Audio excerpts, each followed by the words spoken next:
జగన్ ఒక అప్పుల అప్పారావు 13 లక్షల కోట్ల రూపాయలు అప్పు చేశాడు. ఎవరు కడతారు? జగన్మోహన్ రెడ్డి కడతాడా? ఓడిపోతే ఎక్కడికి బారిపోతారో తెలియదు, పట్టుకు రావాలా మళ్ళా మనం.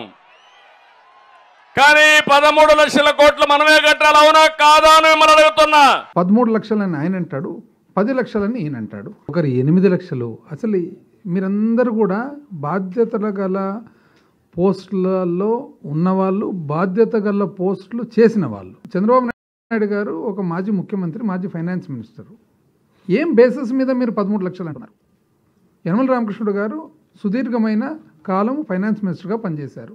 ఏం బేసిస్ మీద మీరు అంటున్నారు? సరే, మిగతా వాళ్ళంటే ఫ్రెష్గా వచ్చిండొచ్చునండి, ఫ్రెషర్స్ ఎవరన్నా అట్లా చెప్పిండొచ్చు, నేను దాన్ని డిస్కౌంట్ ఇస్తున్నాను. రాష్ట్ర పరిపాలన సక్రమంగా జరిగినాయి, ఆదాయాలు పెరిగినాయి. కానీ కోవిడ్ వలన ఎన్నో ఇబ్బందులు వచ్చినాయి.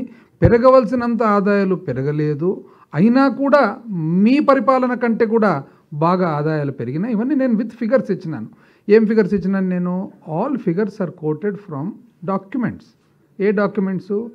కేంద్ర ప్రభుత్వానికి సంబంధించిన డాక్యుమెంట్స్ నుంచి, సిఏజీ నుంచి, ఆర్బీఐ నుంచి. మరి అదేవిధంగా నేను కోట్ చేసేదే కాకుండా పలుసార్లు తెలుగుదేశం పార్టీకి సంబంధించిన పార్లమెంట్ సభ్యులు ప్రశ్నలు వేయగా అధికారికంగా కేంద్ర ఆర్థిక శాఖ, కేంద్ర ఆర్థిక మినిస్టర్ ఆఫ్ స్టేట్ వాళ్ళు, వీళ్ళందరూ కూడా ఇవ్వడం జరిగింది పార్లమెంట్లో. అయినా కూడా 13 లక్షలు, 10 లక్షలు.